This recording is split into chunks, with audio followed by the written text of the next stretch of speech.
Welcome to the Roworx Legacy Podcast, a podcast that inspires and motivates individuals through personal stories from Olympians and athletes of all backgrounds. Each week, we will be delivering interviews about various athletes' true backgrounds and what made them who they are today. This podcast will focus on what identity these competitors have adopted and what they would like their legacy to be. We're going to offer some hard-hitting and inspiring stories of great athletes and what it takes to be the best. Now here's your host, Ironman competitor and national team rower, Jack Nunn. All right, hello everybody. This is Jack Nunn with the Roworx Legacy Podcast. This is our second edition of this podcast. I'm here with my father, John Nunn, an Olympic legend in the rowing world. He won a bronze medal in 1968 at the Olympic Games in Mexico City in the Double Sculls with his partner, Bill Maher. And he was also the Olympic coach for Team USA, for the rowing team, for the sculling team in 1976 at the Montreal Olympic Games. So he's going to go back and we're going to do a little father-son interview today. It's pretty exciting. I set this up like this so that we'd start with my father because of the influence I've had throughout my life. Also a huge influence in starting this podcast to inspire others. So we're starting with my father, John Nunn.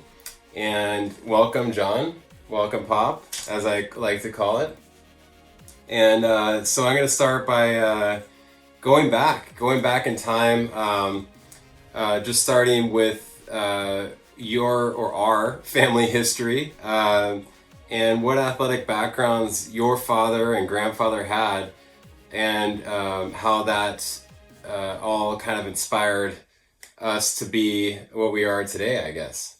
So go ahead and start this. Okay, well, hello everybody, and we're really glad to do this. I was very fortunate to have a lot of athletic background in my family. My dad actually had played football and lacrosse at Cornell. And then he actually went on to play professional football in the original American Football League, and they won the league championships in 1936 for the Boston Shamrocks. And then his dad was a boxer, a professional fighter. I guess not very successful. He talked to me. He said his arms were too short, but he did it. And then my mom's dad rowed in around 1912 for Columbia University in New York, and then we also had a lot of artistic and music background. My mom was a very good pianist, and she was an excellent painter and sculptor, but I was always more interested in athletics, so I didn't really pursue any of that, the artistic and music part, but I definitely pursued the athletic part. And then growing up, we moved around so much that I never really was in any organized sports, except for I was in some Little League baseball when we lived in Rochester. But I lived in 15 different places growing up, so my dad kept moving around to different jobs, and so really, then we moved to Canada when I was in ninth grade, and Canada was kind of interesting because it got me into learning how to skate and playing ice hockey, because we lived in this community right on Lake Ontario, and we had a pond in our backyard. And all the neighborhood kids would come over during the day, and we'd play ice hockey in our backyard. And so I got to be fairly decent ice hockey player, but my brother got to be pretty good because I was 12 and he was 8, and he got to be pretty good. And he went on to play goalie for Cornell University, and then he played some semi-pro goalie. So this is, we had all this kind of stuff going on. My dad was a big tennis player, so I got to be a fairly decent tennis player. But I never was super good. I played in high school. I played basketball and football, but I was never outstanding any of these sports. Yeah, it's funny growing up with my dad, with Pop. I'd always be playing something in some sport, and I don't know whether it's generational or genetic, but I was always never comfortable with playing one sport, and I always complained to you, Pop, about why can't I be the best at everything, and it's very difficult. However, my grandfather, your father, was great at everything. He was kind of like I guess like a Bo Jackson sort of player. I saw pictures at your brother's house that I've never seen before of your father standing next to the coach in lacrosse gear and also football gear, and the guy looked like James Dean, and he was just like, "What's up?" And just a tough. You could just tell his demeanor was just tough and awesome, and I was like, "Wow, I'm related to him." So it's cool to go back and think about this history, because it's, even though I never met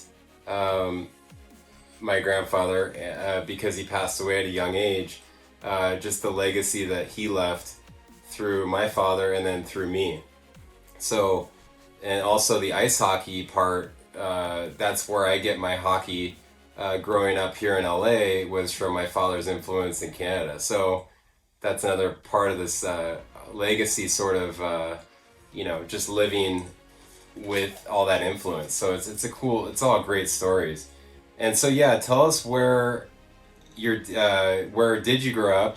Tell us where you grew up, and tell us about your childhood. Well, we moved around a lot, so I didn't really play too many organized sports, because we kept bouncing around. I mean, when you live in 15 different places, it's hard to really put down any roots.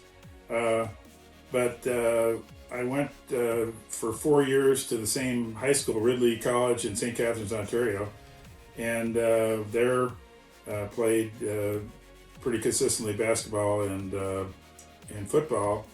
And then at home, the ice hockey they were too good there to play. But I played at home, because when in the winter and the summer winter vacation and stuff like that. But I never really was exposed to rowing until I got to Cornell. But actually, which I never paid any attention to. But my grandfather actually had rowed at Columbia, so I had that background there. But really, I guess I played a lot. I played with sports a lot with my dad, mostly tennis and squash. But he didn't play with me after I didn't. Squash is a little different. You can't go swinging wildly your racket around like you can with tennis, and so I hit him right between the eyes one day in squash, and so that was the last time he ever played. We lived in Rochester at that point, so that was the last time he played with. And then I talked to my brother, and he said, "Yeah, he wouldn't play with me either after that." so I ruined my brother's squash career. And so, there was definitely some sports growing up where I was terrible, like basketball, anything that required a vertical jump, and also swimming. I was terrible. That's a whole other story, but yeah, you can't be perfect at everything. So tell the listeners, how did you get into your sport? How did you find rowing? Because it's such an interesting story and it's got so much history. But tell us how you got into rowing and how you got started. Well, I showed up. Actually, I had a lot of influence from my dad as to where I went to college, because he said, "Well, you got to go to Cornell, and that's the only place you should apply." So I said, "Okay." So I just applied to Cornell. But see, there's an interesting backstory here, which also has to do with athletics and has to do with swimming too, because my dad was also a pretty good swimmer, and he worked as a lifeguard at Teganic Falls State Park in Ithaca during the summer to make money. And so he was working as a lifeguard at the state park, and this kid gets in the water and has, is having trouble. He has to rescue. He rescues this kid, and he pulls him out of the water. And it turns out that he was Herb Williams. He was a good friend of Herb Williams, and Herb Williams became the director of admissions at Cornell. And that was the kid that he rescued was Herb Williams' son. So when I got to Cornell, the director of admissions looks, hey, well, yeah, this guy looks like he'd be a good candidate here for Cornell. So it approved, And so that was a little backstory that I had a little help that I never knew about until much later. But anyway, so I get there, and I have every intention. My dad was, he was a professional football player. So I said, well, that's what I ought to do. I ought to play football.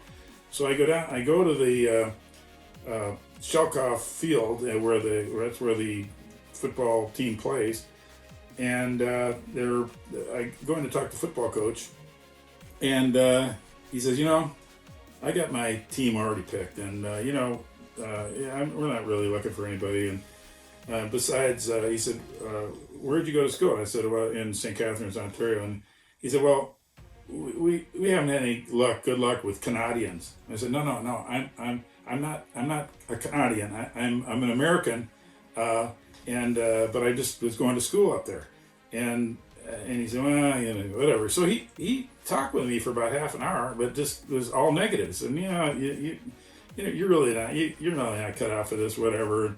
But he said, but if you come out and watch practice this afternoon, and if you think it's not too rough, then you can come out and we'll give you a uniform or whatever. And I said, okay.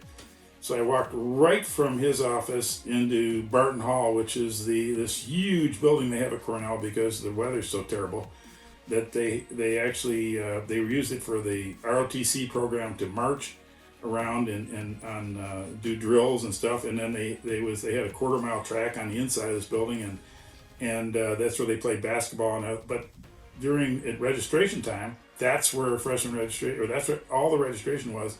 And at that time, it was before the internet, and it was all index cards.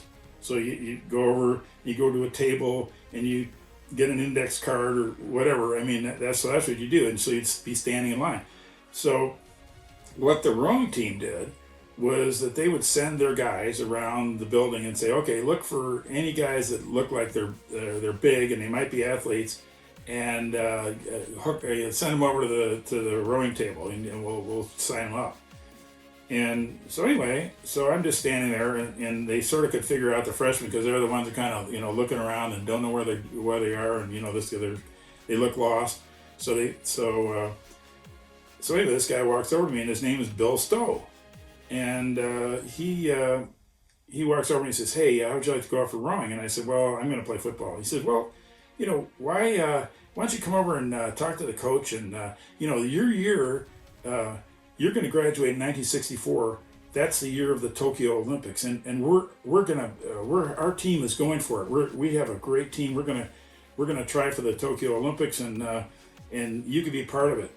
And he said, why don't you come over and talk to the coach? And I said, okay, yeah, I'll go over and talk to the coach. So I walked over with Bill and talked to the coach, and that was Walt Schlepfer, the freshman coach, and he said. How tall are you? How much do you weigh? And I said, well, I'm 6'6" and 196. And he said, that's perfect. And he said, have you had any experience? And I said, no. He said, that's the way we like them. And so anyway, and then so I said, well, why don't I give it a try? So they said, yeah, come on over this afternoon, and we have the tanks, the indoor tanks right across the street here at Teagle Hall, and you can try out. And so that's what I did. I tried it out, and it was like immediately.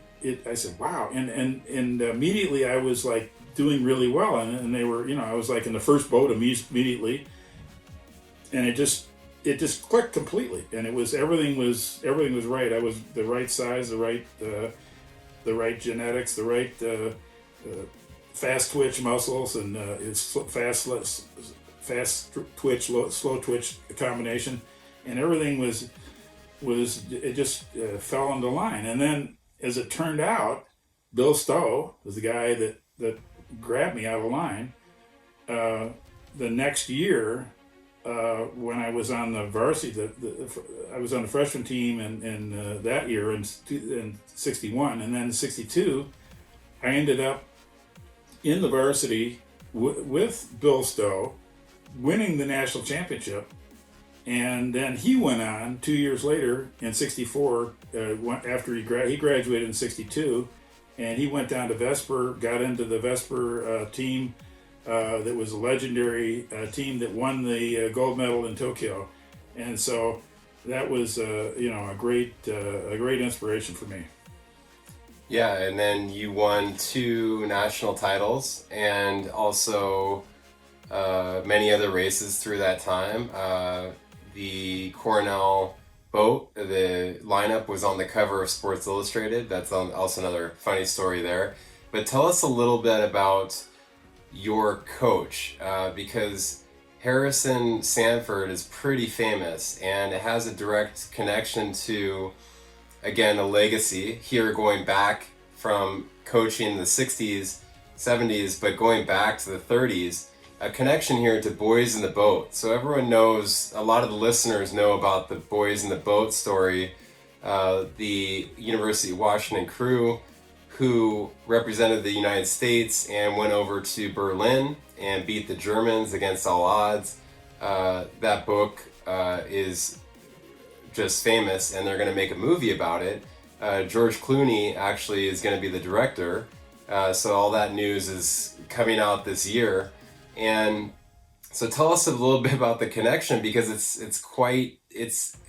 amazing, really, between your coach and the Boys in the Boat. So tell us about that. Well, yeah, this is, at the time, I had no knowledge of this at all, and for a long time I didn't. And I really didn't until the Boys in the Boat came out, the book.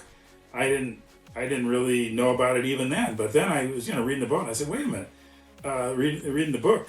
And Al Albrechtsen, who was the coach of the Boys in the Boat, was the stroke of the University of Washington team in, it's around 23, 24, and 25. I think those are the 3 years.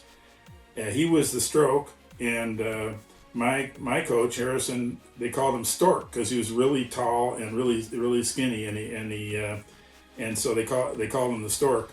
It was his nickname. Of course, we never called him that because that was kind of socially forbidden to say something like that. We just called him Coach. But anyway, he was the 7-man in that Washington boat, and they won two IRAs, and they were second in the third at Poughkeepsie. So they were very, very successful at Poughkeepsie at the IRA regatta, which was the national championship at that time, and the collegiate national championship. And because of their success, a lot of Washington rowers became coaches in intercollegiate coaches in the East. So they'd graduate, and Al Albrechtsen stayed at Washington. He became the Washington coach, became the Olympic champion coach in 1936. Stark Sanford came east to Cornell, and he coached 6 IRA champions while he was at Cornell, and while I was there, I was on two of the 6. And actually, I think they were the last two of his 6. But he in the 10 years that when I graduated, the 10 years before, they had 6 national championship teams. I mean, so that's the Cornell team at that time was incredibly good. So I was really fortunate to get there at that time. But the thing was that then all these other coaches, the Norm Sanchu at Wisconsin, Fred Schock at Princeton. They were all over the place. All these Washington guys were all over the intercollegiate coaching. They were because of the success of the Washington crews in intercollegiate competition. So that's interesting you bring that up, because now, currently, presently, to this day, a lot of Cal success. So I went to Berkeley, which was a direct competitor to University of Washington. If you guys read the Boys in the Boat, you'll know Cal was evil with Washington. We think the same. We have a huge rivalry going. And so it's interesting, fast forward all these years, the timing of it. My father rows against my coach in the 60s, Steve Gladstone. Gladstone rowed at Syracuse and then coached at Cal Berkeley 2 stints, and then now is at Yale. But now we're seeing through our glory years, which we won a lot of races and IRAs and Pac-10s, what have you, at the turn of the 2000s, so 98 through 2001, we won everything. And those guys on those teams are now coaches at different programs, and they're still there. So again, a legacy, because you're winning so much, that has a profound effect. And so I went on to coach at Loyola Marymount, definitely a smaller program, and I didn't coach that long there, but Scott Franson, one of my teammates, is now the head coach at Berkeley. So he's coaching the varsity at Berkeley. And Mike Wallen, who was a teammate of mine, is now at Chicago Rowing Center. Another guy who is, this guy Tom Quigley, has been the coach of the Coast Guard for years. So that is the legacy. And I remember Craig Amerkanian, who was my freshman coach, told me, he goes, this is what we need. We need energy coming from our program to the masses. He praised this. He's like, this is a great thing. This is a legacy. And I remember Craig saying that to me. He's like, you do that coaching, you enjoy it. And I did. It was a lot of work and I enjoyed it, but now I'm doing a Roworx Indoor Rowing program in Long Beach, and it just doesn't allow enough time to coach and do. I did it for a year and almost killed myself. It was a lot of time. So, but that's this whole legacy we're talking about. Is it's really interesting to go back and see what those coaches, where they were as rowers, and then now coaching people to then fulfill their dreams. And Craig Amerkanian was a Cal alumni, coached under Gladstone for the freshmen, and then went on to his own program at Stanford. So he coached at Stanford for 20 years and just retired last year. So it's really cool stuff to look back in our sport and just see all this history. And so tell us about your path to the 68 games. Everyone knows it's funny because my father becomes more famous, and I joke about this, but it's funny because it's true. He becomes more famous as each Olympics goes by, because there are less and less scullers in the United States, which is kind of sad, but it's just the way things are going right now. The rest of the world is just so good at this sport in rowing, and there's so much competition. But also, he becomes more famous as time goes by because he's one of the last medalists, or one of the last boats, small boats, sculling boats, to have won a medal in the last 60 years. Last year in Rio, or 2 years in Rio, the last Olympics in Rio, there was no Olympic scullers from the United States. So we didn't even have a chance to win a medal because no one represented the United States in our sport in sculling.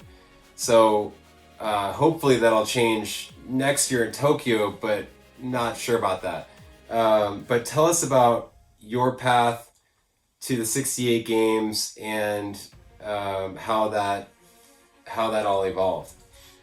Well, when I had every intention, and actually I did, I went to the Olympic trials in 1964. As a matter of fact, I was a member of the first camp boat that the U.S. had. In 1964, they got collegiate rowers from all over the country to come to Laconia, New Hampshire, and it was Jack Fraley from MIT and Norm Sanchu from Wisconsin were the coaches, and they put teams together they put 2 8s together to enter the trials that were held at New York Athletic Club on Long Island, and enter the Olympic trials in the 8s. And so we did that, and we did okay at the trials, but that was Vesper was there, and they had this incredible boat with all these guys. They were sort of a camp boat, a senior camp boat, because they had these guys that had already graduated. All our guys were, just getting out of college. I mean, they were just seniors or juniors or seniors in college. All the Vesper guys were all older guys that had already graduated. Like Bill Stowe, he'd been out for 2 years. And then they had these really notorious guys like the Amlong brothers, who were notoriously crazy and funny. And anyway, there's a million stories about them. And then they had the Boyce Budd and Emery Clark from Yale, who had graduated a few years before. But anyway, they had a really incredible crew. So our team ended up losing in the semis or I guess it was the repechage to Yale by, I think we lost to them by half a length, and they ended up in the finals finishing 4th. So we weren't that bad, but it's just that Vesper just wiped everybody else out. So then they had the trial. They had a separation of the trials where they had the small boat trials. A few weeks, maybe it's like 5 or 6 weeks after the 8 trials, and so I got together with one of my teammates from Cornell, who was a roommate of mine at the boathouse. We were caretakers at the boathouse, and so I actually lived at the boathouse at Cornell. And this guy Kevin Green was actually a full-blooded Mohawk Indian. And so that was a lot of interesting stories about that, a lot of Indian lore and stuff like that. But anyway, he was a really good rower, and so he was going to be in the 4 without. And he said, why don't you come to Buffalo West Side and train for the summer in '64? And so get in, and we had a 4 width put together. But as it turned out, that didn't work out so well because. Our bow man was another Cornell guy, Bob Fallon, and he was working at a beer distributor or something, and he was lifting a beer keg and threw his back out, so we didn't have any spares, and so that was like a couple of weeks before a week before the trial, so we didn't even make it. But I made up my mind right there. I said, look, I'm going for the next one. I'm going for Mexico. Because I'd had this, I'd had the experience of rowing with Don Spiro, who had made the single in the Tokyo Olympics, and he ended up 6th, but then he went on, a couple years later to in '66 he won the world championship in the single. So I had all these other people that were kind of setting the example for me. Hey, you can do it. Look at this. And so that's when I decided that I was going to go for Mexico. And I went to grad school in Michigan, and had some interesting experiences there because I was I didn't have a boat in the first year, so I ordered a boat, but I hadn't gotten it. So I met these people that were kayakers from the they had been in the Tokyo and Rome and Tokyo Olympics in the kayak, and this gal had won a bronze medal in the single kayak. I guess it was the 500 meter sprint, and so that was Marcia Jones and her sister Sperry, and then this other fellow that was a canoer that had defected from Hungary, and they were all at the University of Michigan studying in grad school. So I would go out with them, and they say, "Here, I'll get in this. We can get in a kayak." And so I became a kayaker, and I didn't really have a single kayak. So they said, "Okay, well, we got this double here. We'll put a sandbag a 50-pound sandbag in the front seat, and then you can try to keep up with us. And so that's what I did. And anyway, but then I got at the end of the end of the year, I got my single. So then I started rowing my single, and then during the summer, I went down and rowed at the E-Course Boat Club under this coach by the name of Nick Pappas, who knew something about sculling. So he gave me some sculling coaching, which I'd never had before. Very cool. And then during the Olympics in '68, that was those are full of stories. I have many stories I could tell you, funny ones. But tell us the process, or your heats and your semis, and also the final, because Mexico City, for you listeners who are tuning in, Olympic history, the Mexico City Games were at a high altitude, around 8,000 feet, and anyone knows if you try to do anything high activity or high exercise at 8,000 feet, you're going to be short of breath. So that Olympics was notorious for being difficult on the athletes, as well as the smog down in Mexico City, but also a lot of things going on with human rights issues, but also high altitude. But let's focus in on more of the process of how you were able to get your bronze medal under all the odds, because you guys weren't favored to be even in the final, if I remember. There were a lot of big crews there, a lot of the East Germans and the Swiss and all these contenders. So tell us more about that process. Okay, well, I have to go back a little bit, because when I graduated from Michigan, I decided I got a job offer. I got a bunch of job offers. I got my MBA at Michigan, and at that time, MBAs were real hot commodities. And I was getting flown all over the country for jobs, and so it was great, because I was getting my weight paid and all this stuff, and I was touring the country, getting job offers, and anyway, the best job offer I got was at Pillsbury, because they said, look, I was in marketing. They said, look, we got this brand new product, the Pillsbury Doughboy, and we want you to be the product manager. And it was the best job offer I got. It was the best pay. Everything was, and of course the Pillsbury Doughboy is still going to this day. But I couldn't take it because of rowing, because Minnesota is just like all the places where I lived, and it's frozen in the winter. And if you're switching from sweep rowing to sculling, which I was doing, you can't be lifting weights and stuff on the inside. You have to be out. You have to be in the boat learning how to scull, because sculling is totally different than sweep. So you got to spend a lot of time in the boat. And I had raced against some really good guys when I was rowing for E-Course, including Bill Maher, my partner to be for the Olympics. I got racing, really got my clock cleaned, and I said, I need more time in the boat.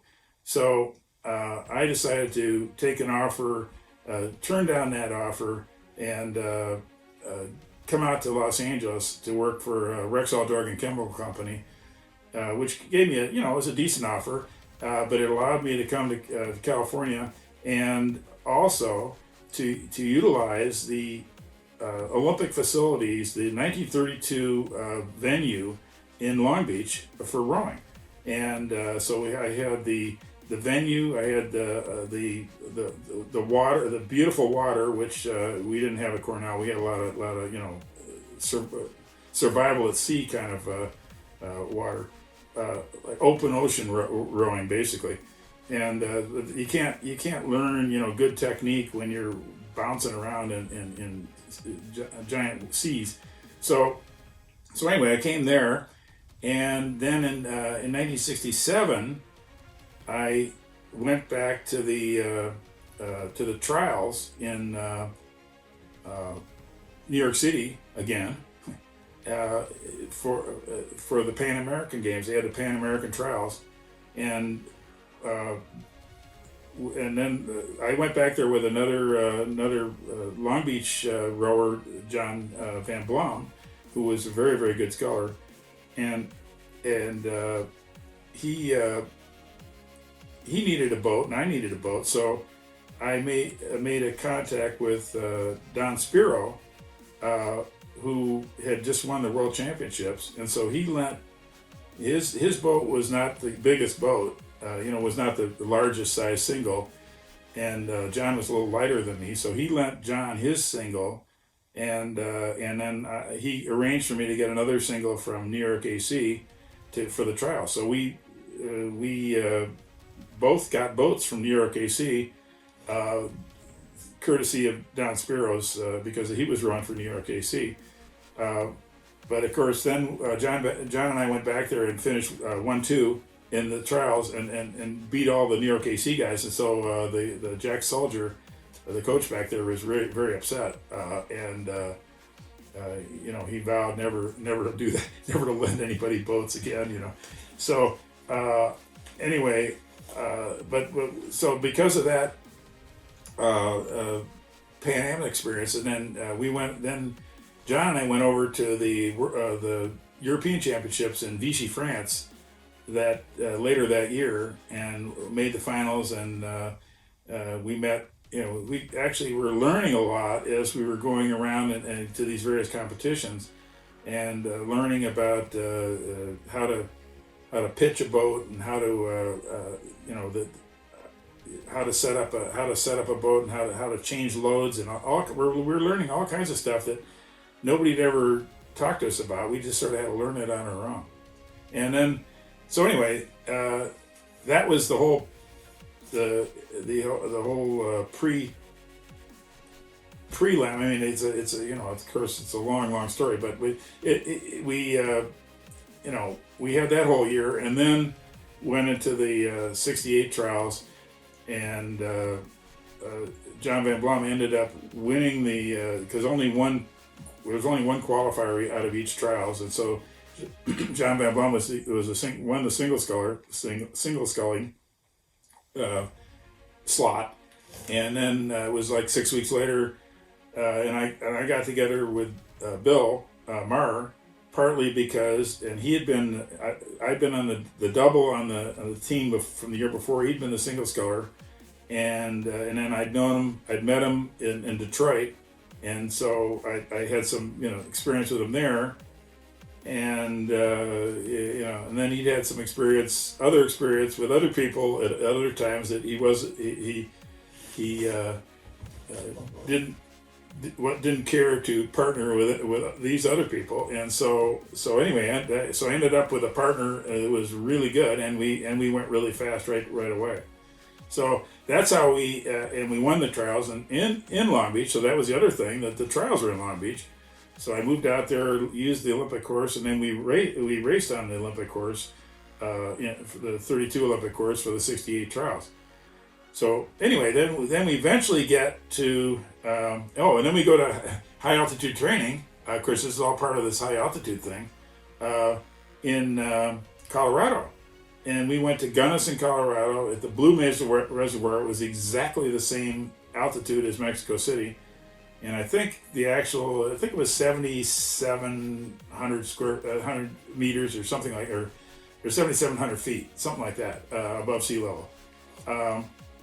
Anyway, it was exactly the same as Mexico City, and everything was great, except that the relative humidity in Gunnison, because it was on the eastern side of the Rockies, so that it didn't rain very much there. So usually what happened is the weather system came in, and then as it started to go up in altitude, the rain wouldn't fall until it was already at the top or over the top of the Rockies. And so it was very dry there, and the humidity was very dry. And so everybody that was there developed cough and sore throat, and everyone was coughing. And my partner developed bronchitis, and he had bronchitis for 6 weeks and never got rid of it. And so that was a big problem in Mexico City. So that, and anyway, that sort of exacerbated the high altitude problem, because my partner passed out after every race. He passed out after the heat, the semifinal, and the final. And for the heat, and now he never fell out of the boat like other people. So this is the other thing. We were watching these races, after our races were over. We were watching races, and guys were falling, just completely collapsing, falling out of the boat, and unconscious. So they had actually not just referee boats; they had medical boats following the races, pulling guys out of the water so they didn't drown. Because you fall in the water when you're unconscious, you're going to drown because you can't breathe. So anyway, he would make it to the dock every time, but the problem was he collapsed on the dock. So the first time, he collapses on the dock, and the Mexican medical team picks him up, and they put an oxygen mask on him, and they take him to this tent. Well, unfortunately, they forgot to turn the oxygen on. So luckily, he was awake enough, or he knew he couldn't breathe, so he whacked the mask off his face, so he survived. Otherwise, he would have been asphyxiated in the medical tent because he couldn't breathe. So anyway, then he was, because of the bronchitis he had, he would go back to bed. So he went, and because we won our heat, we didn't have to race. They had so they had a day rest, then they had repechage, then they had another day rest, then they had the semifinals, and so we had 3 days, and he was in bed for 3 days. So that was the other weird thing, is that we never practiced because he couldn't get out of bed. So the alternate, Tom McKibben, got in the boat with me, and we'd go out and practice. So nobody knew what the hell we were doing, because they'd look, we'd be out there practicing and say, "Who the hell are these guys?" Because he was a sub that was practicing with me, So anyway, so we end up the semifinal was kind of memorable, because the Czech team that we had met over in Vichy, France, who were two-time bronze medalists in the World Championships and the European Championships. And John Van Blum and I had watched these guys rigging a boat, and we didn't know what the hell they were doing, because we didn't know anything. And they were using a plumb bob coming off the top of the pin, and measuring the distance between the plumb bob line and the line of the rigger, just to measure the pitch on the oar. Geez, we didn't know what the heck they were doing. So it was it was all stuff that we didn't even know, and all these guys were super sophisticated, but we learned fast, and so we kept adapting and doing things, and actually by the time of the Olympics we were rigging. We became very aware of pitches and angles and pins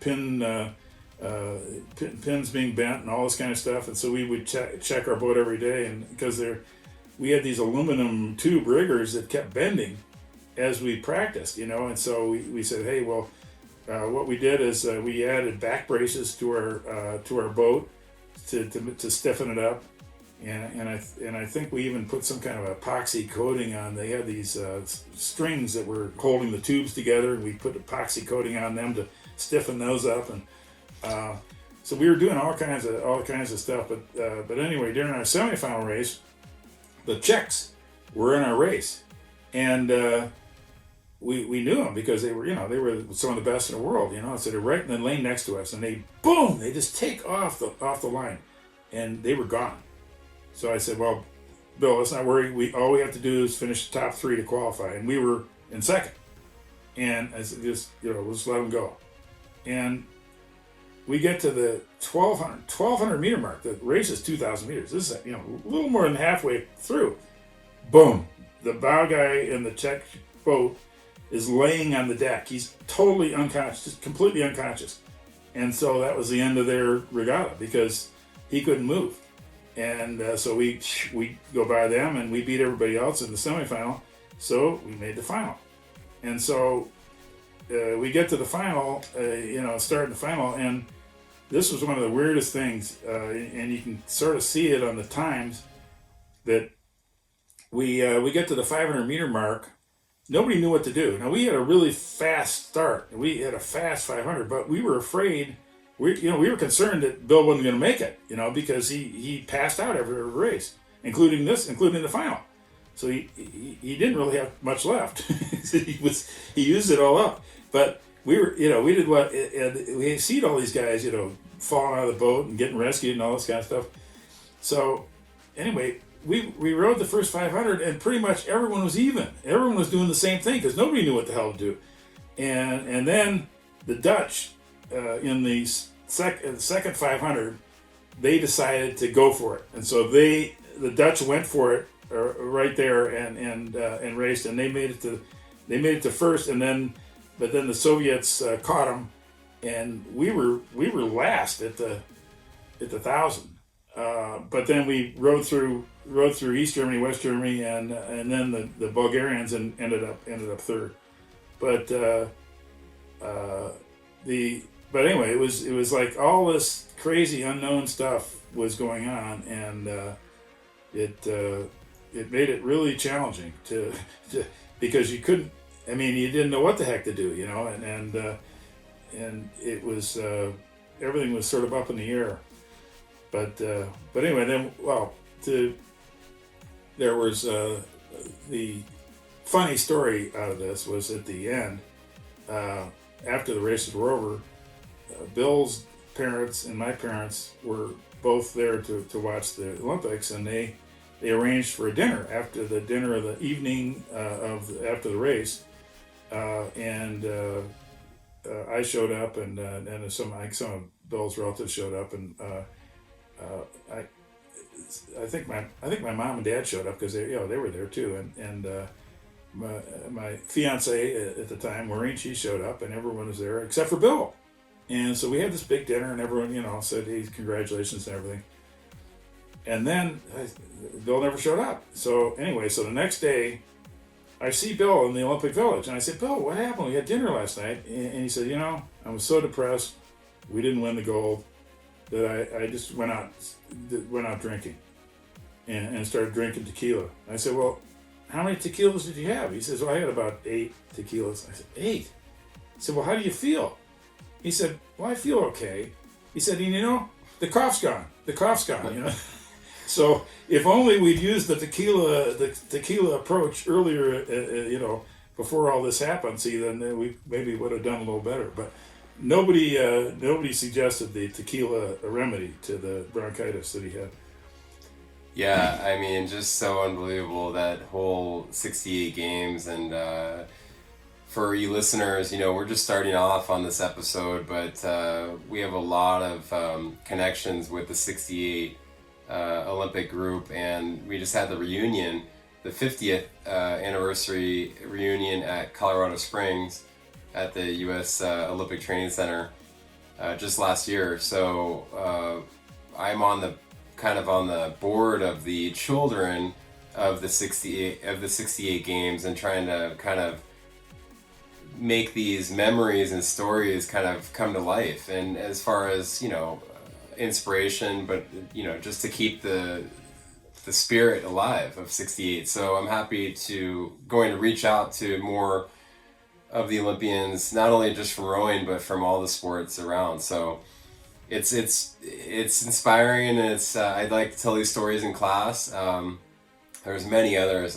We don't have time to get into it all, but it's just incredible. And it's really like, when I hear this, I've heard it so many times, but when I hear the story, it's like threading a needle. You're in an unknown. Here you have all this information. You know what to do on race day, and then you're just thrown, the kitchen sink at you, and you don't know what to do with all these new things. It's really incredible how you guys were able to make it every day, and and do so well, and really make it all happen with the unknown. So, and Mexico City will never happen again. An Olympics like that will never happen again, because those lessons learned in high altitude, that the athletes just can't take it. So people know, or some people don't, my father was also the coach. So it's kind of a rare situation where you have an Olympic in rowing, where you have an Olympic medalist and an Olympic coach. Now, Mike Tatey is an example that also won an Olympic medal in the 8 and has coached a gold medal winning team. But there's not a lot of coaches out there. Ted Nash is another one, living legend. But my father is one in sculling that's pretty rare. So tell us about your path, though, after 68, quickly, because my father was in the running for 72 for Munich. Tell us quickly about how that didn't happen. And that's a pretty relatively short story, but also tell us about the journey or their path to becoming the 1976 U.S. men's sculling coach for the Montreal team. Well, after 68, I basically retired, and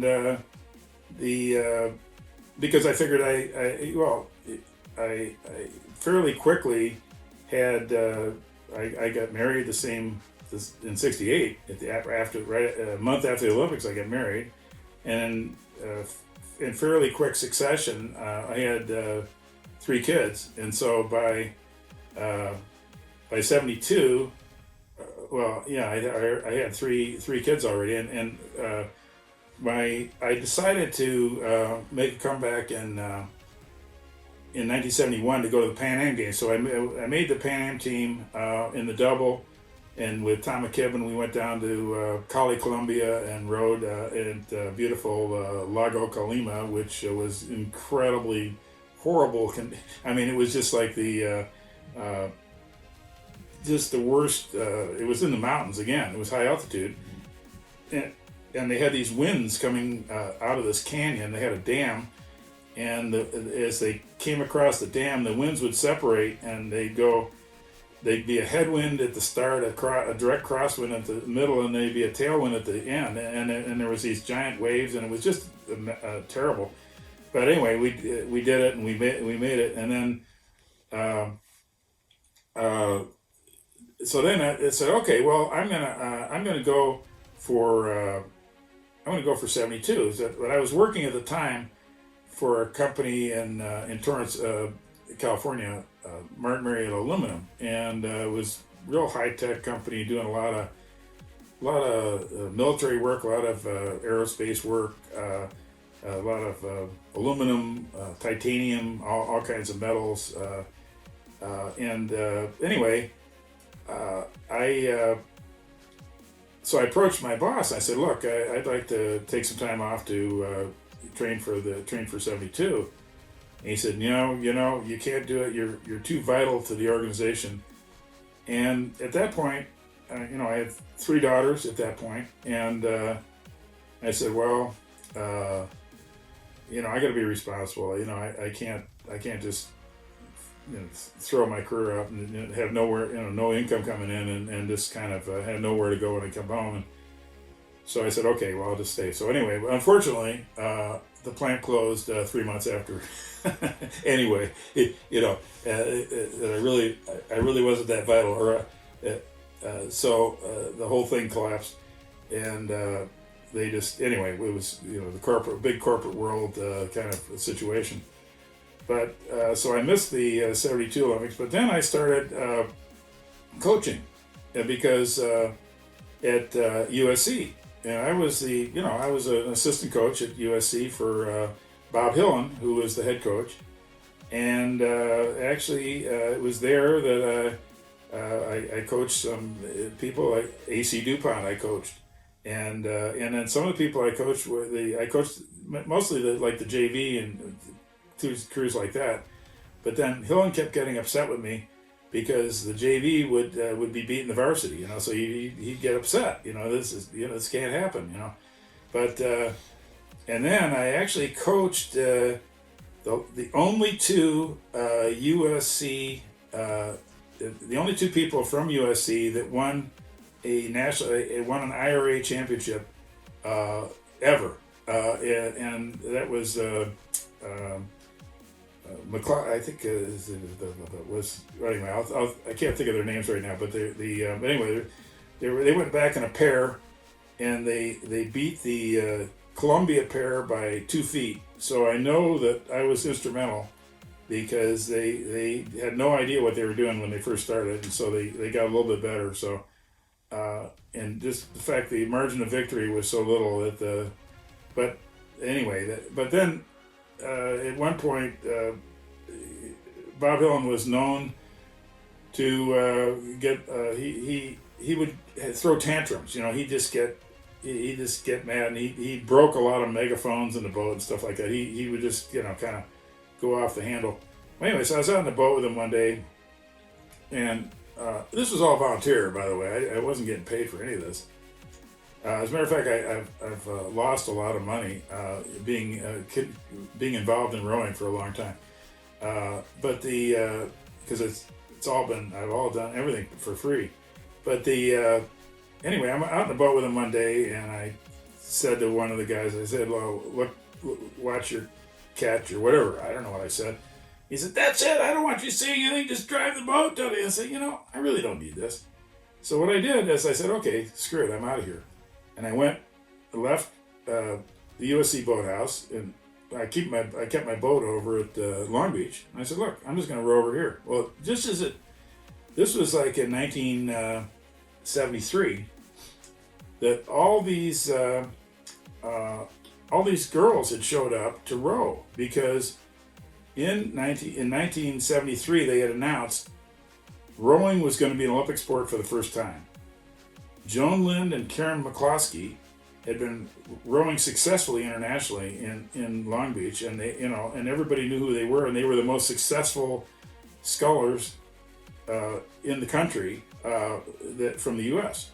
And they won all these championships and things, and so all these girls showed up, and they were there was people down there coaching them, so I was out there in my single. I said, "Well, what the heck? I'll just coach some of these girls." And so I just informally coached them, and most of them were very appreciative. Of course, there was one, Nancy Hilliard from Seattle, who I was coaching one day, and I think I repeated a few too many times, "Get your legs down, get your legs faster, quicker legs." And she announced that she wasn't too happy with that by saying, "Just shut the F up." And she did, it was unedited, shut the F up. So I figured, well, maybe I said that one too many times. But anyway, the point is that this all led to me becoming the Olympic sculling coach, because I was coaching all these women. Some of them thought I was okay, because they talked to, I think, various people. Jack Fraley was another guy that I'd known from Laconia, and he was one of the guys, and that I'm trying to remember the coach, the coach that was the I'm trying to remember his name now, but. Anyway, he's the guy that started the Head of the Charles. He was the coach at Northeastern, and he was the Olympic sculling coach. And he had a heart problem, and his doctor told him, "No, I don't think you can do this. You have to stay home, and you can't go to Montreal."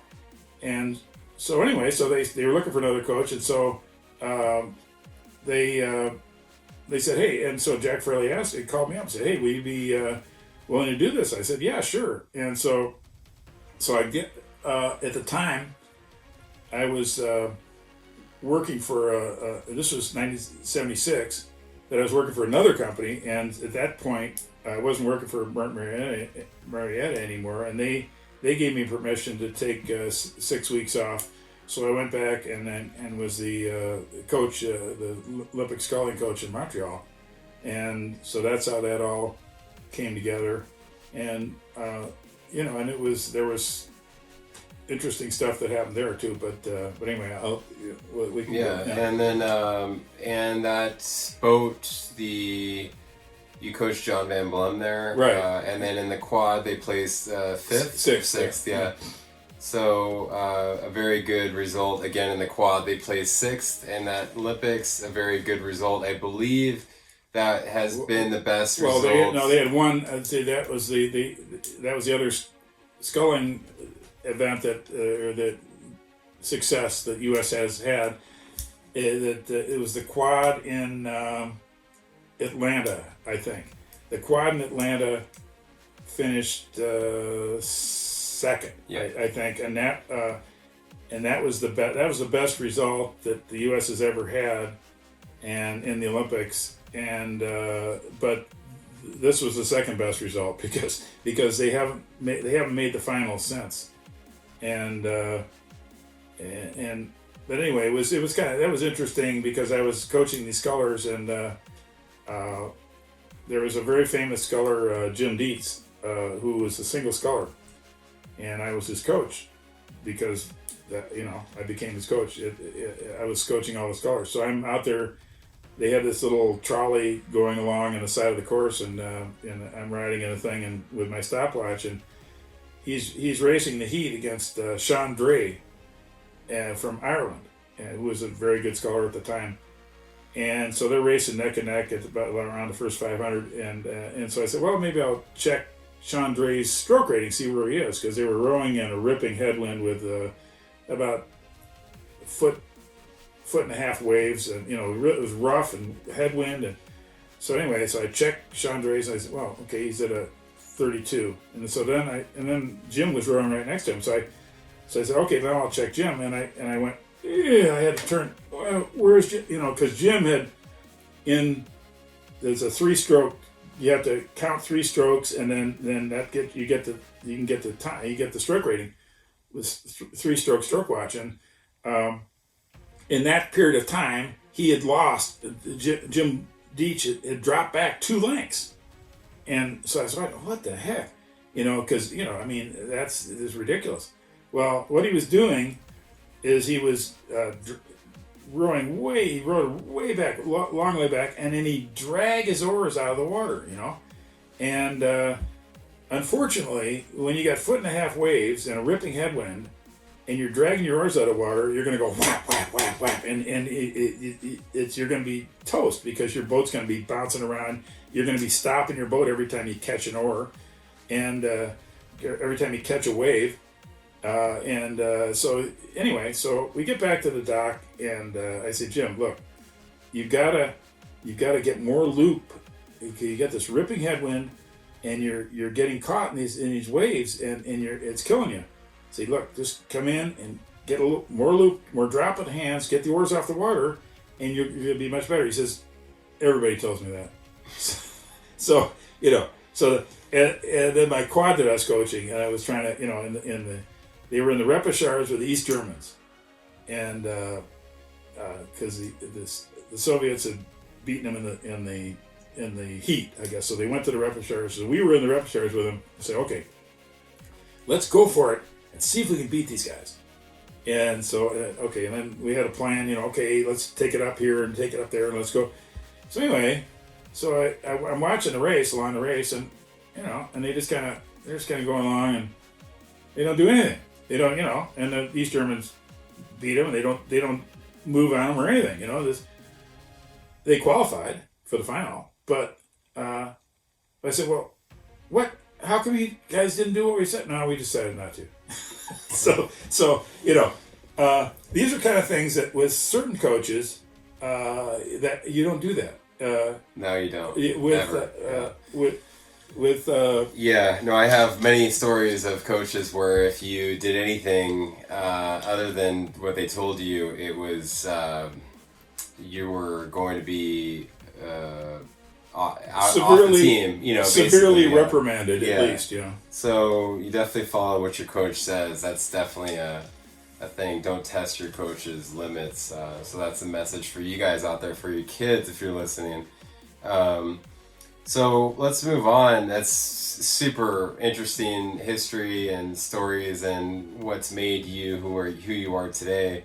What is your best advice for the listeners who are interested in trying a sport or any new sport? What would your best advice be I could probably answer this question for you, but Well, I want you to answer that question. Can I tell one more story about one of the coolest things that ever happened to me in any Olympics is my interaction, and you know about this because you met Walter, and but while I was coaching in Montreal, we had to get on a bus from the Olympic Village to the rowing venue, which was on an island in the middle of the St. Lawrence River, 2,000 meter course that they cut out into this island. And anyway, so we get on the bus, ride down there. So it just so happened that I got on the bus and sat next to this guy from Romania. And so we started to talk, and he spoke perfect English, and his name was Walter Lambertus. He was a single scholar. And so, I just, and he said, well, what, where are you from? I said, I'm from the United States, and I was a bronze medalist in the Mexico Olympics in the double, and I'm here coaching the scullers, and he said, oh yeah, well, I'm, from Romania and whatever, and, we talked for, I don't know, 4 minutes maybe, or 3 minutes, I don't know. And then we got down to the course. He went to practice, and I went to coach. And then, that was it. And then, so anyway, then because of the experiences that I had in Mexico City of the extreme amount of trading of stuff that goes on is sort of the one of the things that sort of entertainment, I guess, and just kind of cool stuff is that for pins and for shirts and for sweatsuits and for every other thing, they would trade. And going just for a quick second to give you why I knew about this is when I was in Mexico and we were up in our dorm. We had different buildings, and so anyway, these two Soviet guys walk into our building or into our dorm and say, "Change." And that was the only English they spoke, was that word change. And so they proceeded to strip. I mean, everything. They took off their shoes, their socks, their pants, their shirts, their watches. Everything they had. The only thing they left on was their underwear. The only thing they left with that they came in with was the underwear. And they traded for anything that anybody wanted to trade. And the Cubans. Which anybody that's thinking of the benefits of socialism and how wonderful it is, they would trade anything for a pair of jeans, because the jeans they were getting were terrible, and they pull a pair of jeans on, the leg would rip off. That's the kind of quality they were getting. So they were crazed for jeans, so they would trade complete sweatsuits or everything. So I learned all this stuff. Okay, so when I go to Montreal, hey, I'm going to be ready. So I had a whole bag full of old shirts and different stuff, and I traded for other, I got a whole collection of Olympic ties, because a lot of people didn't really want ties. So I said, hey, great, Olympic ties, this is awesome. So I got Czech ties and Brazilian ties and all these ties from all over the Olympic ties from all over the world, and then plus all and pins were crazy, all this stuff. Anyway, so I'm in the Olympic Village trading, and I have my bag of stuff, and I'm trading pins and different stuff. And so Walter walks up and he says, hey, can I talk to you for a minute? I said, sure. So I walk away with him for a minute, and so out of earshot of anybody. And he said, well, can you help me? And I said, yeah, what do you need? And he said, well, I'm thinking about defecting, and I need someone to help me. And I said, hey, let's do it. And he said, well, here's the plan. What we're going to do is we're going to pretend we're trading. We're going to pretend we're changing stuff up in my dorm, and which was in a different building from where the American team was, and then we're going to go and pretend we're trading, and then you can grab my bag, because I want to be able to walk out of the Olympic Village with more than just my sweatsuit. I want to have my toothbrush and my some other clothes, and so I said, great. So he says, here's the plan. We're going to go in, pretend we're trading, and then you're going to walk out with my bag, and I'm going to walk out with your bag. And I say, and then we'll go over to your place and drop my stuff off, and then the Mounties can come by for when I defect. So anyway, so I say, great, let's do it. And so we headed right up to right up to his. He took me up to his dorm room, and we walk in, and as chance would have it, they had a huge TV in there, and there was about 18 guys in there, and they have some athletes, some coaches, and some guards. They had a bunch of guards that were watching these guys. See, but anyway, so we walk in, and they're glued to the TV because Nadia Comaneci is on the balance beam doing her perfect 10, and so they didn't even know we were in the room. They were just they're all glued to the TV. So I said, "Hey, Walter, let's not screw around. Let's just go." So I grab his bag, he grabs my bag, and we just go out there. Nobody there even knew we were there. And so we just, it was like clean getaway because nobody knew. And then he got away. He defected to Canada. He had a very successful life. He became a food manager at a restaurant in Whistler. And so he had a wonderful life. He was married, a bunch of kids, and so he did really, really well, and it was all good. But how dangerous it was, I never appreciated. I just didn't even have any idea. And he was tried in absentia in Romania, sentenced to 20 years at hard labor for defecting, and then he lived a secret life in Canada, and whenever he communicated with his parents back in Romania, he would send a letter to Austria.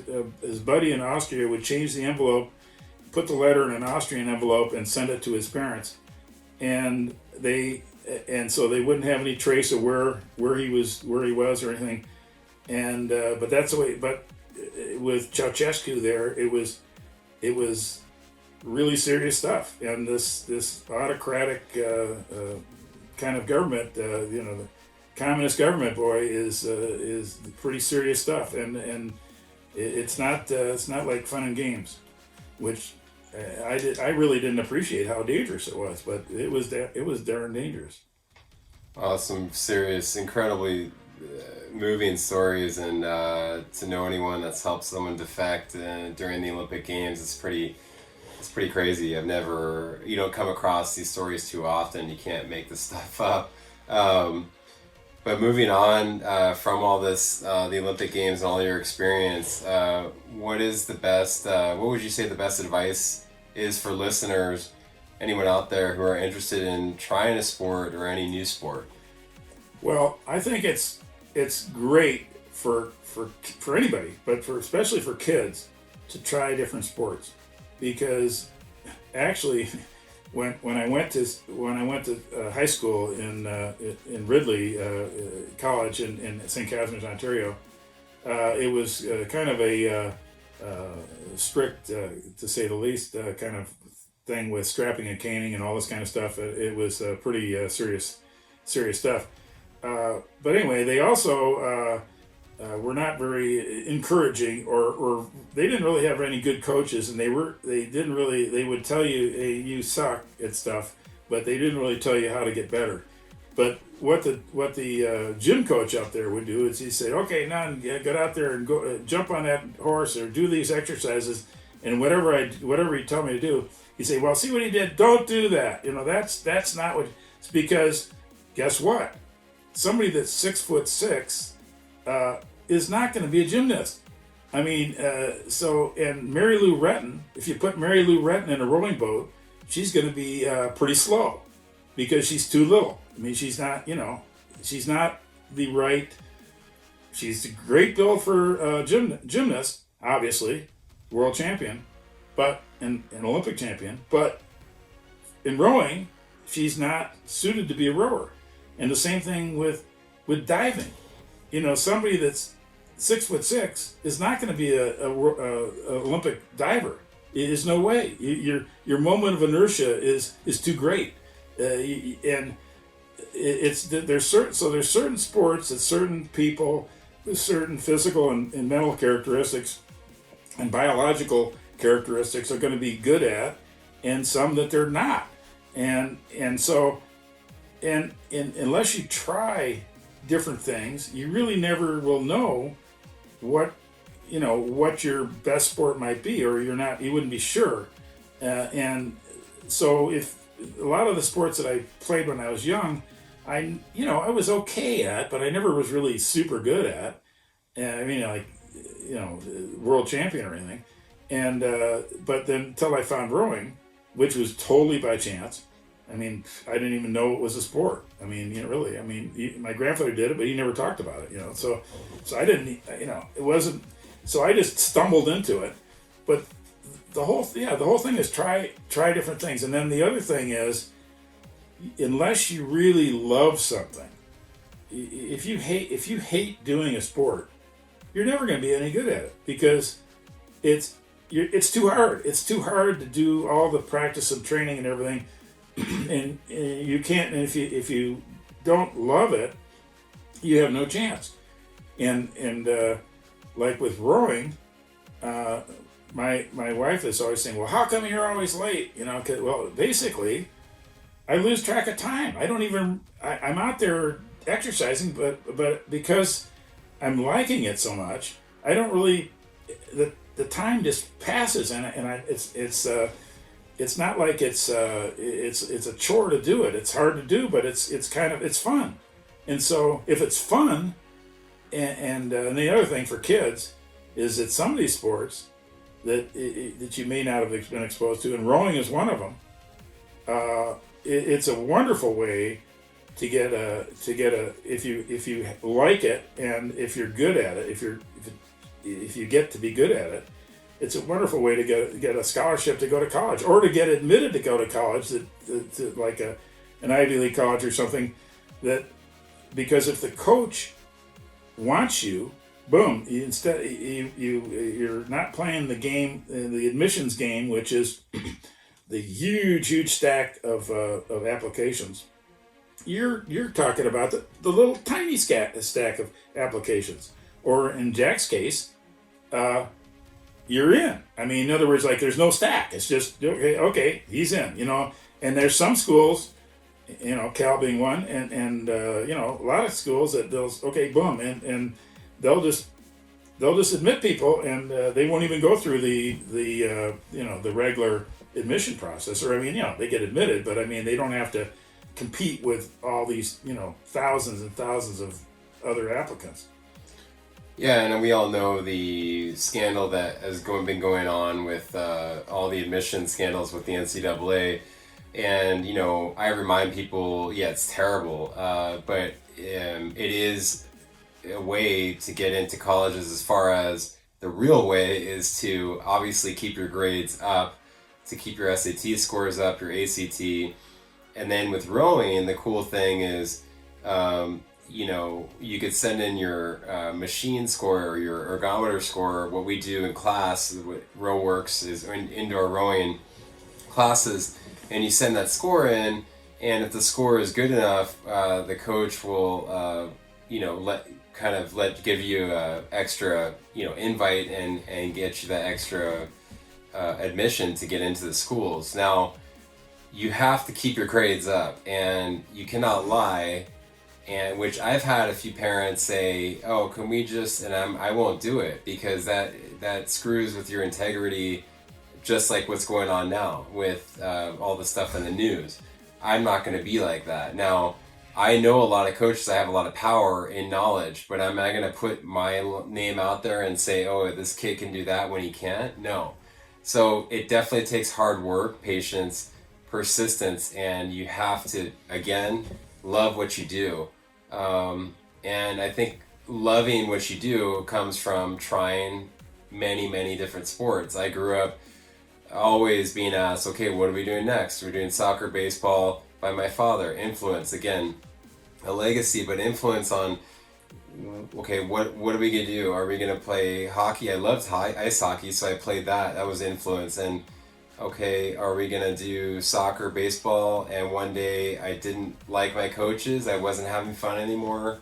And it was a really hard decision. My pride, everything was, I felt like I was letting people down as far as my teammates, also my father. And then I came home and, I was like, well, what about that rowing thing? And that's when it all started. So a new chapter, a new book. Really, I mean, just everything started from that moment. My life changed, and then it developed into endurance sports, multi-sport, and everything. So, yeah, I definitely agree with that. Trying every sport you can and having fun with it, having a passion, loving what you do. I remember in college working out. This was just one of those days, many days, where I was killing myself in workouts. But I remember just running along and going, man, you know, it'd be cool to get paid to work out. Like, because I'm doing this, I love doing it, but it'd be cool, you know, and now I'm doing what I love. And you know, I'm obviously trying to find more avenues to get more income. It's a hard, being a personal trainer, being a fitness gym owner is a very hard way to do it. But if you can let your passion guide you and let that lead you, I think those people, their true message will come out, and they're gonna sound more genuine than other people who are just kind of faking it. So that's what we're all trying to do here, and just trying to share with you these stories and these incredible people that I'll have on the show in the future. But moving on, just, you know, ending with a few questions here, I guess, what would be 3 words that define you? What are 3 words that would define you? Well, I think one of the things is I got into something I loved, and then I set a goal, and then followed it, and then, but it's not just the goal. A lot of people could set goals and say, "Oh yeah, I'm going to make the Olympics," but it's what are you going to do tomorrow, and the next day, and the next day, and the next day. And actually, I got a lot of great help once I decided what I wanted to do, from a coach that was at Vesper, who came from Ratzeburg in Germany, Dietrich Rose, and he actually wrote out for me, because I asked him, because he was our coach in Vichy, France. And so I that winter I said, hey, look, I want to go for the Olympics. So what should be my training program for this coming year? So he actually wrote me like a 6-page letter, which had the workout for every day for the whole year, starting in December. And he went, you know, okay, here's, you know, in other words, he'd say, okay, now you do 2,000 meters, you know, at this stroke rating, and then change, you know, go to a different do 2,000 meters at a 20, and then do 2,000 meters at a 23, and then do 2,000 meters at a 24, and then you know, do some, and then later on in the season was do more 500s, and then they had pyramids. These where they do. You start with warm-up strokes, and then you go to 40s and 30s and 40s, and all this whole thing, where he had the whole, you know, he's laid it all out, and that's sort of so I guess it's focus. You have to be focused to be successful at anything, and you can't lose sight of what the goal is, but you also have to follow through on every day what you have to do, because it's you can't lay around you know, and then expect stuff to happen. You have to make stuff happen, and by hard work, and so I guess so what I hear is goal setting, focus, and hard work, and follow through. Yeah, those are things we all hear all the time, but it's a matter of practice and doing them every day. There was a guy, a famous rower, single sculler by the name of Thomas Langer. He's from Germany. He won 2 gold medals and a bronze in 3 consecutive Olympics in the single. He is on the modern side, rowed in the 80s and 90s, but he's one of my heroes more because Zeno Mueller looked at him too as one of his heroes. And Zeno Mueller also won a gold and silver medal in the single, and then follow that up with all the other rowers now presently. But these guys set the stage. And I remember someone asking Thomas Langer, I was at a seminar with him, and someone said, what's your secret? What's your secret to success? How did you, in one word, what would you say your secret to success was? And he looks at the guy in the room, and I'm looking over, and we're all looking to see what he's going to say. And they translate to him, and he's like, he literally is like, what? He has this confused look on his face, like, one word. And he just goes, hard work, in English. And but he knew, like, he spelled it out in English. He wasn't going to say it in German. He's like, he didn't know much English, but he's like, oh, lots and lots and lots of hard work. That's your secret.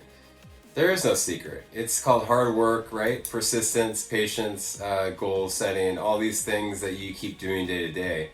And with a little bit of luck, right? Threading the needle involved, a lot of legacy, a lot of help, assistance and help. But having the right people around you, you can control those things. Sometimes you can't.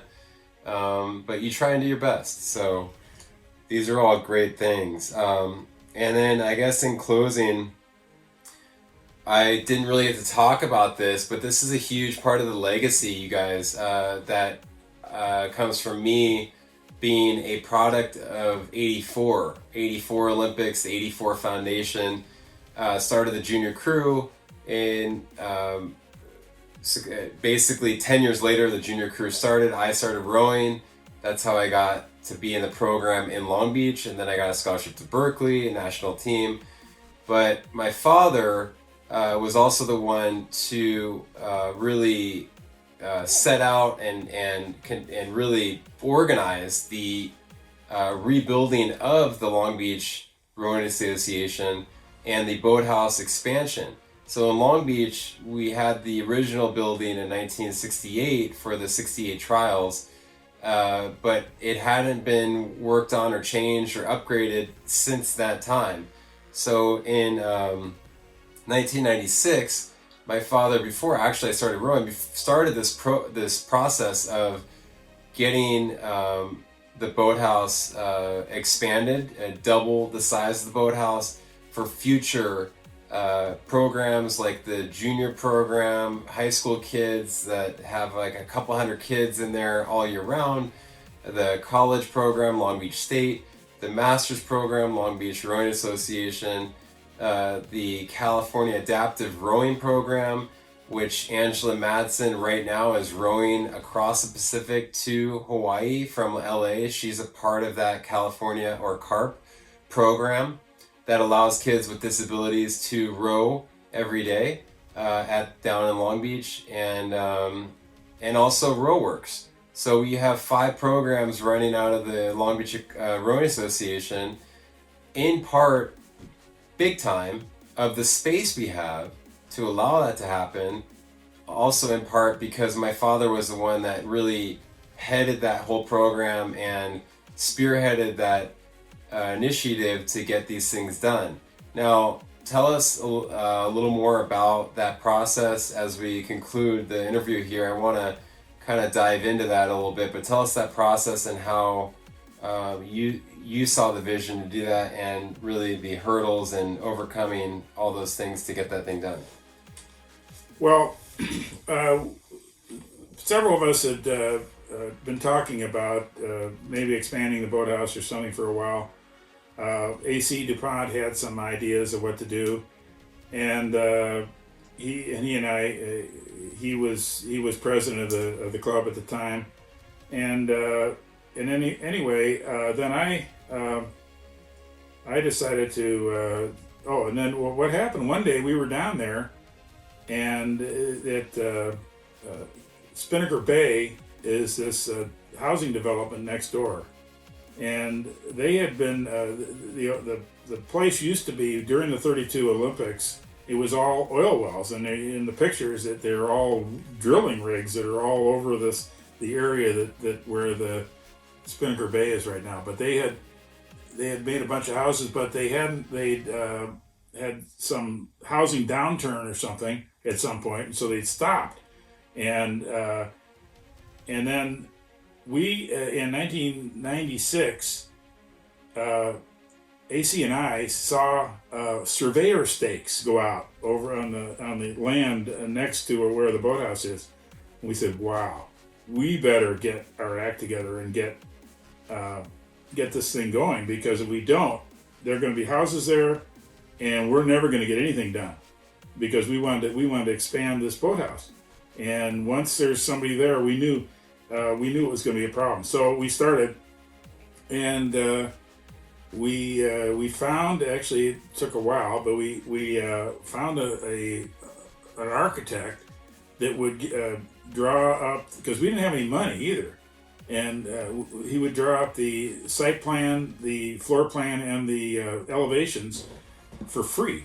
And we took that and went through with a small. We got in a small amount of money, and but we took that. And but we didn't pay anything for this, and we went all through the Planning Commission, the City Council, and the Coastal Commission without spending any money at all, and got approval for everything.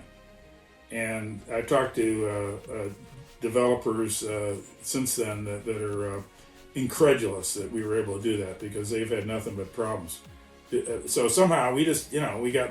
Well, first of all, it was all for recreation, and it was all for good things, and it wasn't, we weren't building a hotel or anything. It wasn't a money-making thing. It was just for sports.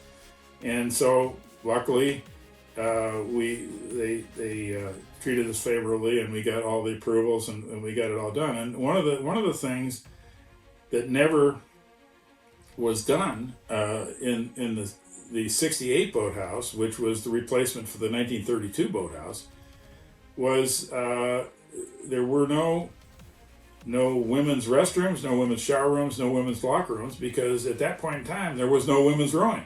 Women's rowing didn't exist in the United States until 1973, when they announced it was going to be an Olympic sport, and all of a sudden, boom, it exploded. And now women's rowing is bigger than men's rowing in the United States, because of all the support they're getting from NCAA programs and all the scholarships that are basically offsets for football for the universities, because the rowing is one of the big offsets. Women's rowing is a big offset for men's football in terms of equal opportunity for men and women in university athletics. But anyway, this project took 12 years, and we had to raise the money, some of it being my own. But we got a grant from the Southern California. It was the let's see, they changed the name. It used to be the Amateur Athletic Foundation, but now it's the LA 84 Foundation, and they gave us $225,000, and it was primarily for the junior program and for making it for providing women's facilities and for making it handicapped accessible. So and it all worked out. The project ended up we had to raise over $1 million to get it done, but now we have a boathouse with 6 bays. We have 250 boats in the boathouse. We have about in excess of 400 people a day during the season using the facilities, and it's been terrific. And we've had just a lot of kids getting admitted and getting scholarships to universities through this program. At one point, they were winning a lot of races, and there was a team that went back to the head of the Charles in a 4, and the 4 started way back in the pack, because it's a big. In other words, everyone tries to get enter every year, and then so every year they move up and they start in first place or whatever, because it's an advantage to not have to row through traffic. Well, anyway, this team was started like 50th or something. They passed 20 crews, and they set a course record, and it was so impressive. And they're the girls, junior girls. It was so impressive. The coach of Michigan came down to the boat and said, I'll get you a scholarship to Michigan, the University of Michigan, if you want to come." So right at the race in October, this is in October, he's guaranteeing admission the next May for this young lady to go to the University of Michigan. I mean, it's so actually that kind of stuff happens, and so that was all part of this. We by expanding like this, we made we have all this capacity to handle people, and it really is a wonderful facility, and because we did it ourselves and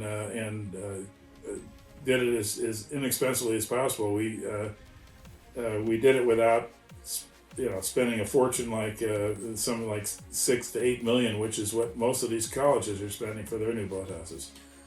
Yeah, so I would say that that's a huge legacy that you have left behind. Also, many others that have helped, and then the LA 84 Foundation that got to match those funds to help build the boathouse out in order to have more space for those programs, better boats, better equipment, and therefore you get this domino effect. You get kids talking about it.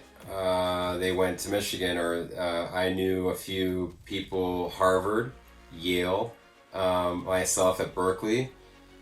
We've had a few at Stanford, definitely some Washington rowers, and Wisconsin. So all over the map, Boston University.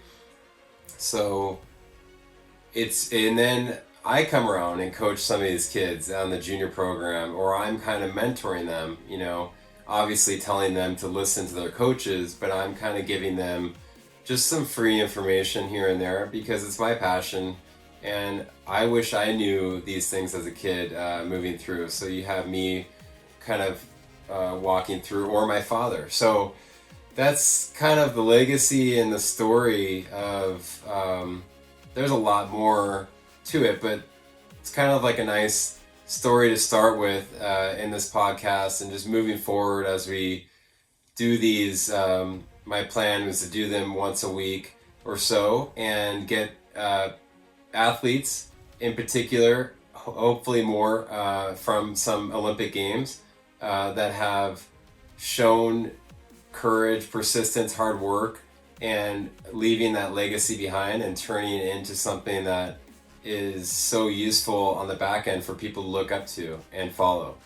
And I think that that's what life is kind of about, is following your passion and leaving a trail, leading and leaving this trail and leaving a legacy. So thank you guys for joining in, and thanks again to my father for.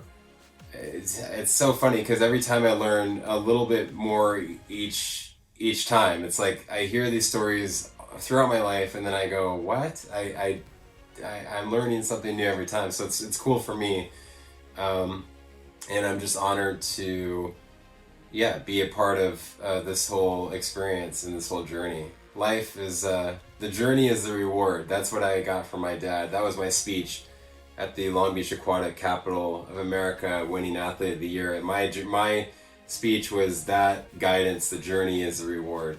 So hopefully this inspires you all to be better athletes, to follow your dreams, to follow your passion, to find your niche, your thing. And if you're interested in rowing, you know where to go, Long Beach, California, or the Roworx Indoor Rowing Center at roworx.com.